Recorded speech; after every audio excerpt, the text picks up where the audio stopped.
తెలంగాణలో బీసీ సంఘాల బంద్, డిపోలకే పరిమితమైన బస్సులు, మద్దతు తెలిపిన వ్యాపార వాణిజ్య సంస్థలు. తమిళనాడు తరహాలో రిజర్వేషన్లు కల్పించాలి, శాస్త్రీయ పద్ధతిని అనుసరించాలి. జేబీఎస్ దగ్గర ధర్నాలో ఈటెల రాజేందర్. బీసీలను ప్రభుత్వం మోసం చేసింది, రిజర్వేషన్లపై సీఎం డ్రామాలాడుతున్నారు. బంద్ కి కారణం కాంగ్రెస్ అన్న లక్ష్మణ్. చట్టం లేదు కాబట్టే వ్యతిరేక తీర్పు, మోసం చేసిన వారిని వదిలేది లేదు, కాంగ్రెస్ పట్టించుకోవట్లేదన్న శ్రీనివాస్ గౌడ్. రాష్ట్రంలో సై అంటున్నారు, ఢిల్లీలో మాత్రం నై అంటున్నారు. బీజేపీది ద్వంద్వ వైఖరి అన్న ఆది శ్రీనివాస్. గొంతు కోయాలని చూస్తే ఊరుకోం, బీసీల ఆవేదనని కోర్టులు ఆలకించట్లేదు, రిజర్వేషన్లు ఇవ్వాల్సిందేనన్న జాజులా.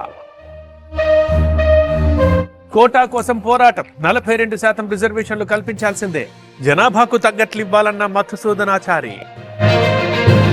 ఉమ్మడి కరీంనగర్ లో బంద్, నిలిచిన బస్ సర్వీసులు, వాణిజ్య సంస్థల స్వచ్ఛంద మూసివేత.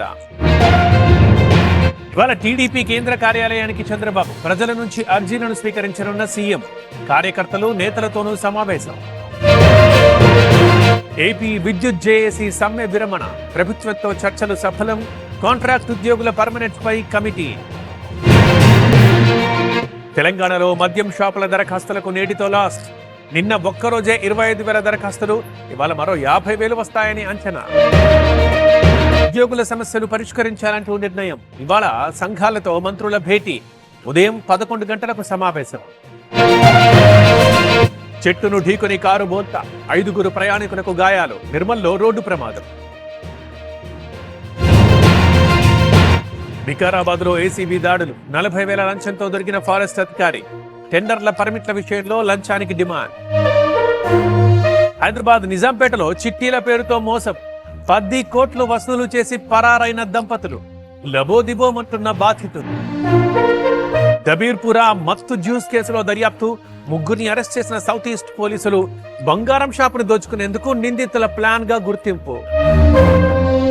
జగ్గంపేటలో మట్టి మాఫియా, పోలవరం పుష్కర కాల్వగట్ట తవ్వకాలు, యథేచ్ఛగా లారీల్లో తరలింపు.